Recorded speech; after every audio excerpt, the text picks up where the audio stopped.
Hi, I'm Colin Ward, and today I'll be showing you another installation overview of one of our Norscan products. Today we'll be looking at the 2730 and 2716 Sheath Grounding Unit, or SGU. The SGU can be installed in two types of environments: in a below-grade environment, such as in a manhole or a handhole, and in an above-grade environment on aerial cable. We'll be taking a look at both types of installations, so let's get things started with the below-grade environment. Begin by taking one of the SGU leads and pulling it through to the inside of your splice enclosure.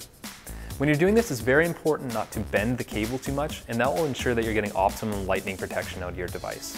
Ideally, you'll be doing this at the same time as when you're pulling through your cable, and if that's the case, you can just use the same entry port. However, if that's not the case and this is a retrofit installation, or if both the cable and the SGU lead just don't fit in the single entry port, you might have to use a secondary port.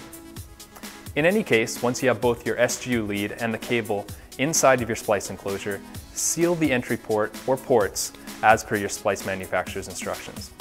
Before proceeding with the installation, there are two important points to check. First, ensure that all cable entering the splice enclosure has been bonded together. As well, ensure that outside of your splice enclosure that the cable armor has not been connected directly to ground. Once you've verified those 2 points, the final 2 steps are to bond and ground your SGU leads. First, take that SGU lead that you just pulled through and connect it to the cable armor. Then take the other SGU lead, which should still be outside of your splice enclosure, and secure it to the local ground. In an above-grade environment with aerial cable, the installation process is essentially the same if it's being installed at a splice location. You pull through the SGU lead, secure it to the cable armor, and take the other lead and connect it to the local ground source, just like in a below-grade environment. But because this is aerial cable and there's no manhole or handhole to store the devices, they should be strapped to the aerial cable using some tie wrap connectors. Often, SGUs need to be installed on aerial cable at a location where there's no splice enclosure nearby. And if that's the case, the SGU installation kit is required. So let's take a look at that now.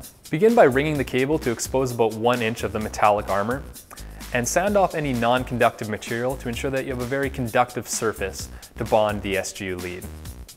Apply some metal foil tape on either side of the ring cut, and secure your SGU lead to the cable armor using the braided strap, spring clip, and barrel connector.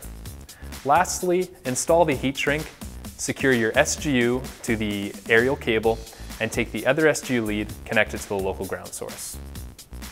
And there you have it. Your sheath grounding unit is now installed and you're good to go.